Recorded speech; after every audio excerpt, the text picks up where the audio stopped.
নমস্কার, আপনারা দেখছেন আপডেট পত্রিকা। খবরের প্রথমে দেখে নেব আজকের সংবাদ শিরোনাম।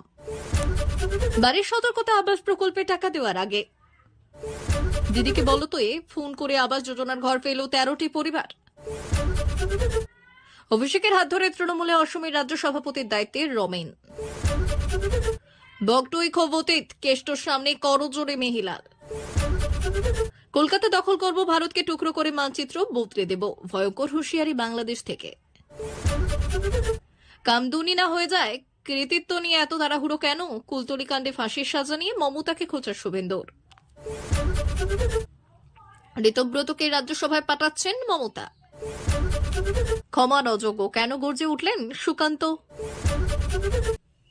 আসছে বিস্তারিত খবরে। আবাস প্রকল্পে টাকা দেওয়ার আগে প্রত্যেক উপভোক্তার জন্য একটি করে সুনির্দিষ্ট নম্বর তৈরির সিদ্ধান্ত নিল রাজ্য সরকার। সূত্রের দাবি, সম্প্রতি নবান্ন যে বিধি স্থির করে দিয়েছে তাতে এই বার্তাই দেওয়া হয়েছে প্রতিটি জেলাকে। প্রশাসনিক সূত্রের মতে একের বরাদ্দ অন্যের ব্যাংক অ্যাকাউন্টে পৌঁছে যাতে বিতর্ক তৈরি না হয় তা ঠেকাতেই এই পদক্ষেপ। এ কাজে পুলিশকেও সক্রিয়ভাবে যুক্ত করার সিদ্ধান্ত নিয়েছে রাজ্য। ট্যাবের টাকা একের বদলে অন্যের অ্যাকাউন্টে পৌঁছে যাওয়াকে কেন্দ্র করে যে বিতর্ক, তারপরে পুলিশকে সক্রিয় করেছিল নবান্ন।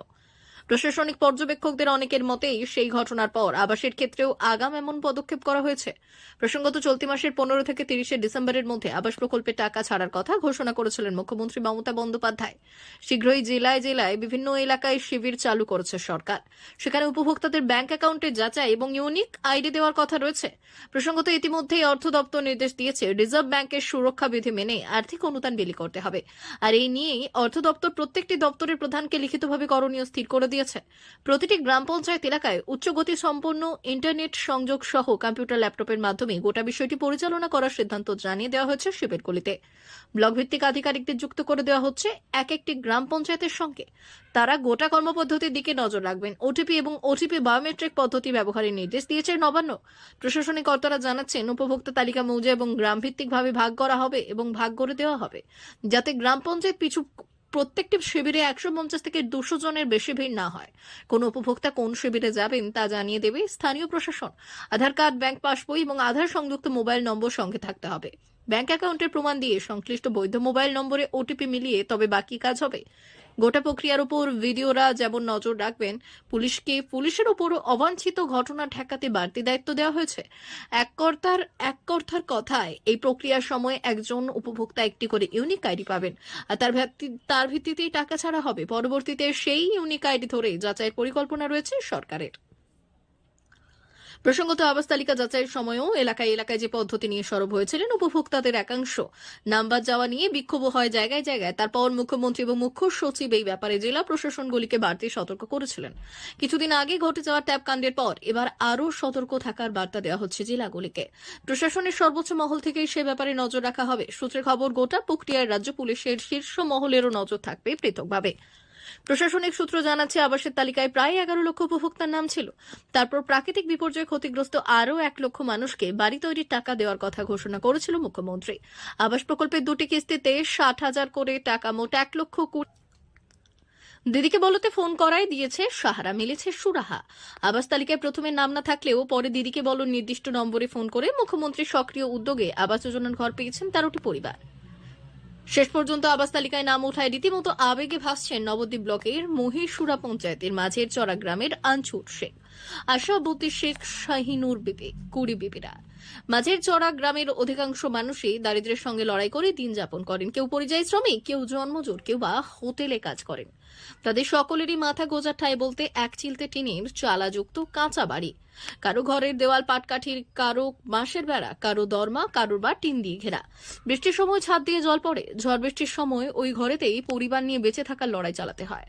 পাকা ঘর করার মতো কারো আর্থিক সঙ্গতিই নেই। জানা গিয়েছে, গ্রামের বাসিন্দাদের অধিকাংশই সরকারি আবাস যোজনায় ঘরের জন্য আবেদন করেছিলেন, কিন্তু সরকারি লোকজন সবকিছু খতিয়ে দেখে গেলেও প্রথম তালিকায় অনেকেরই নাম ছিল না।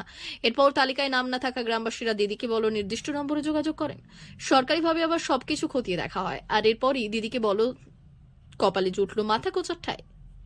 ওই পঞ্চায়েতের বাসিন্দা তথা জেলা পরিষদের সদস্য আরজু বানু খাতুন বললেন, সরাসরি মুখ্যমন্ত্রীর কাছে আবেদন করে 13 জনের আবাস তালিকায় নাম উঠেছে, আর এর জন্য আমরা মুখ্যমন্ত্রীর কাছে কৃতজ্ঞ। অন্যদিকে এই গ্রামের 4-5 জনের পাকা বাড়ি থাকা সত্ত্বেও তাদের নাম তালিকায় রয়েছে। মাঝের জরা মধ্যপাড়ার বাসিন্দা শাহিনুর বিবি বললেন, একটা ঘরের মধ্যেই থাকতে হয় গোটা পরিবারকে, আবাস তালিকায় নাম ছিল না। এরপর ফোনে আমরা মুখ্যমন্ত্রীর কাছে আবেদন করে ঘর পেয়েছি। আর ওই গ্রামের আরেক বাসিন্দা বৃদ্ধ আনচুর শেখ, তিনি বললেন, আমি এখন বার্ধক্যজনিত কারণে কাজ করতে পারি না, আমাদের বাড়িটি টিনের, খুবই কষ্টের মধ্যে দিন যাপন করি। ঘরের তালিকায় নাম ছিল না। 3 মাস আগে মমতা দিদির কাছে ফোন করেছিলাম। ফোন করার 4 দিন পর আমার বাড়িতে সবকিছু খতিয়ে দেখতে এসেছিলেন অফিসাররা। মহেশুরা পঞ্চায়েতের সদস্য মহসিন মণ্ডল বললেন, এখনো এমন কিছু গ্রামবাসী আছেন যাদের ঘরের প্রয়োজন, তারাও যাতে ঘর পান আমরা সেই চেষ্টাই করছি। আর এক পঞ্চায়েত সদস্য শাহাজউদ্দিন শেখ বললেন, যাদের নাম বাদ গিয়েছে আমরা লিখিতভাবে বিডিওকে তাদের নামের তালিকা দিয়েছি, ফের সবকিছু খতিয়ে দেখা হোক।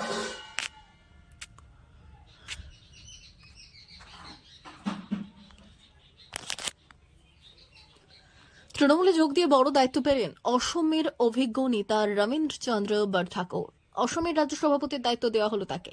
শনিবার কলকাতায় এসে তৃণমূলের সর্বভারতীয় সাধারণ সম্পাদক অভিষেক বন্দ্যোপাধ্যায় ও সাংসদ সুস্মিতা দেবের হাত ধরে তৃণমূলে যোগ দিলেন অসমের রাজনীতির পৌর খাওয়া এই নেতা। অসমের সংগঠন বাড়াতে দীর্ঘদিন ধরেই তৎপর তৃণমূল, যদিও সাম্প্রতিক সময়ে অসমে বেশ খানিকটা শক্তি ক্ষয় হয়েছে ঘাসফুলের। লোকসভা ভোটে অসমের 4 আসনে তৃণমূলের প্রতিদ্বন্দ্বিতা করলেও জয় আসেনি।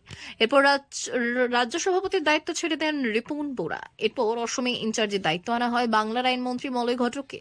2026 সালে অসম বিধানসভা নির্বাচনকে মাথায় রেখে অসমে সংগঠন বাড়ানোর কাজে নেমে পড়েন তিনি।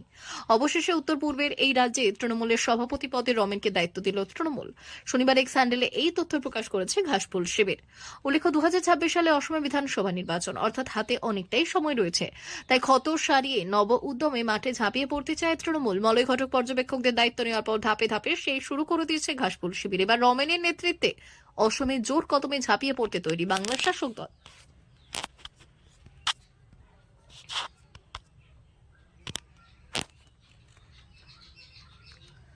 বগটুই গ্রামে হামলা এবং অগ্নির সংযোগে জীবন্ত দগ্ধ হয়ে মারা গিয়েছেন তার মা, বোন, দিদি, স্ত্রী, মেয়ে, জামাই সহ 10 জন আত্মীয়। 2022-এর 21শে মার্চ রাতের ওই ঘটনার পর যখন জেলা তৃণমূল সভাপতি অনুব্রত মণ্ডল টিভি বিস্ফোরণের কথা বলেছিলেন, তখন তার বিরুদ্ধে ক্ষোভে ফেটে পড়েছিলেন স্বজনহারা মিহিলাল শেখ। 2.5 বছরেরও বেশি সময় পার করে শনিবার মিহিলালকে রামপুরহাটের তৃণমূল কার্যালয়ে দেখা গেল অনুব্রতর সামনে করজোড়ে দাঁড়াতে। কারণ হিসেবে তার ব্যাখ্যা, আমাদের বর্তমানে চাকরি স্থায়ী করতে হবে, যাদের দ্বারা সেটা হবে তাদের প্রতি রাগ করলে থাকলে হবে। তৃণমূল নেতা ভাদু শেখ খুনের পর পাল্টা হামলায় মৃত্যু মিছিলের সাক্ষী থেকেছে রামপুরহাটের বগটুই গ্রাম। আর এই ঘটনার অব্যবহিত পরে জেলা তৃণমূল সভাপতি অনুব্রত টিভি বিস্ফোরণ সংক্রান্ত মন্তব্যে স্বজনহারা সহ গ্রামবাসীদের মধ্যে তীব্র প্রতিক্রিয়া হয়। পরে খোদ মুখ্যমন্ত্রী গ্রামে গিয়ে স্বজনহারাদের সাহায্য এবং চাকরির ঘোষণা করে। আর তারপরেই অবশ্য ক্ষোভ পুরোপুরি প্রশমিত হয়নি। একদা তৃণমূল কর্মী মিহিলাল সহ স্বজনহারাদের একাধিক পরিজনের শাসক দলের প্রতি ক্ষোভকে কাজে লাগিয়ে তাদের নিজেদের শিবিরে টানতে সক্ষম হয় বিজেপি। আর ওই ঘটনার পরে বগটুই গ্রামেও তৃণমূলের প্রতি ক্ষোভ দানা বেঁধেছিল। তার প্রকাশ ঘটেছিল 1 বছর পরেও। বগটুই কাণ্ডের বর্ষপূর্তিতে স্থানীয় তৃণমূল বিধায়ক আশিস বন্দ্যোপাধ্যায় বগটুই গ্রামে গেলে তার সঙ্গে দেখা করতে অস্বীকার করেন অনেকেই। ঘরে ঢুকতেও বাধা দেওয়া হয় আশিসকে। শনিবার সেই মিহিলাল যখন অনুব্রতর দিকে করজোড়ে নমস্কার করছেন, তখন তার পাশেই বসেছিলেন আশিস। পরিস্থিতির চাপেই এমন উলটপুরাণ বলে জানালেন মিহিলাল। তিনি বললেন, আমি ওখানে নিজের কাজে গিয়েছিলাম, কিন্তু যে অনুব্রত মণ্ডলের মন্তব্যে তীব্র বিরোধিতা শোনা গিয়েছিল তার মুখে, সেই অনুব্রতর প্রতি ক্ষোভ কি চলে গিয়েছে? মিহিলালের জবাব, পরবর্তীকালে ওই কথাই ওর বলা ঠিক হয়নি বলে উনি জানিয়েছেন। বস্তু একদা অনুব্রত মণ্ডলের বিরোধীর পর তার শরণাগত হওয়ার নজির আগেও রয়েছে বীরভূমে। আর এই সময় অনুব্রত তীব্র বিরোধী হিসেবে পরিচিত ছিলেন পাডুয়ের বাঁধ নবগ্রামের বাসিন্দা তৃণমূল কর্মী হৃদয় ঘোষ। এমনকি তার বাবাকে খুনের জন্য তিনি সরাসরি অনুব্রত মণ্ডলকেই দায়ী করেছিলেন, যদিও পরে সেই কেষ্ট স্মরণে গিয়ে তৃণমূল যোগদান করেছিলেন তিনি। বর্তমানে কসবা গ্রাম পঞ্চায়েত প্রধান এবং পঞ্চায়েত সমিতির তৃণমূল সদস্য তিনি। তৃণমূল সূত্রে দাবি, বগটুইয়ের বর্তমানে স্বজনহারা পরিবারের সদস্যদের মধ্যেও অনেকেই তৃণমূলে যোগদান করেছেন। মিহিলাল অবশ্য এই নিয়ে প্রকাশ্যে দাবি করেছেন এখনো তিনি বিজেপি করছেন, তবে সেই সঙ্গেই বলছেন দল নিয়ে আমি আর মাতামাতি করছি না, তার কথায় যা হয়েছে তা ভোলার নয়। এখন আমাদের নিয়ে সকলে রাজনীতি করছে, যেখানে সুবিধা হবে আমাকে সেখানে যেতে হবে, যদি আমার কাজটা উদ্ধার হয়ে যায় তার জন্য আমাকে যেতে হবে। মিহিলাল শেখের এই তৃণমূলের দলীয় কার্যালয়ে আসা নিয়ে অনুব্রত বললেন, মিহিলাল যখন দলীয় কার্যালয়ে আসছেন তখন আশিস বন্দ্যোপাধ্যায় তার সঙ্গে যোগাযোগ করতেই পারেন। বিজেপির বীরভূম সাংগঠনিক জেলা সভাপতি ধ্রুব সাহার প্রতিক্রিয়া, আমরা বক্টির স্বজনহারা পরিবারের পাশে আগেই ছিলাম, এখনো রয়েছে। এখন মিহিলাল কি বলবেন সেটা তাদেরই ঠিক করতে হবে। নৈরাজ্যের চরম সীমায় পৌঁছেছে বাংলাদেশ। হিন্দুদের ওপর লাগাতার অত্যাচার চলছে। প্রতিনিয়ত অভিযোগ উঠছে ঘরবাড়ি, মন্দির ভাঙচুর, জ্বালিয়ে দেওয়ার, বাড়ি বাড়ি হিংসে থামানোর অনুরোধ করা হচ্ছে।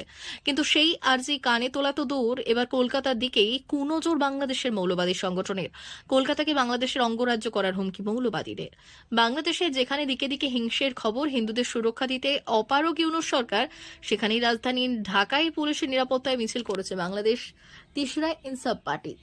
এই কট্টরপন্থী সংগঠনের নেতা মিনাজ প্রধানের হুমকি ভারতের মানচিত্র বদলে দেওয়ার। ভারত বিরোধী স্লোগান দিয়ে বাংলাদেশ তিসরা ইনসাফ পার্টির নেতা মিনাজকে বলতে শোনা যায়, আমরা ইন্ডিয়ার কলকাতা, আগরতলা এবং সেভেন সিস্টার্স দখল করব। আমরা ইন্ডিয়া বাংলাদেশ দুদেশেই মানচিত্র নতুন করে আঁকবো। হুমকির শেষ এখানে নয়। কট্টরপন্থী নেতা আরো বললেন, তোমরা যদি বাংলাদেশের দিকে তাকাও তাহলে ভয়ঙ্কর পরিণতি হবে, সেই কথা মাথায় রেখো।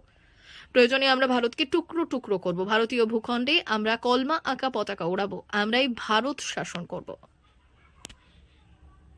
ঢাকার বায়তুল মসজিদের কাছে মিনাজ প্রধান হুমকি দিলেন, হিন্দুদের উচিত সনাতনী পরিচয় ত্যাগ করা এবং শুধু বাংলাদেশি হিসেবে পরিচয় দেওয়া। আর এইসব হুমকি গুণে শুনে সমবেত জনতা ভারত বিরোধী স্লোগান তুলে উল্লাসে ফেটে পড়ে। ভারত বিরোধী, ভারত বিদ্বেষী এমন আরও বহু কথা বলতে দেখা গিয়েছে কট্টরপন্থী নেতাদের। তবে সাম্প্রদায়িক সম্প্রতি বজায় রাখতে সেই অংশ কুলতলিতে নাবালিকাকে ধর্ষণ খুনের মামলায় ফাঁসির সাজা ঘোষণার পর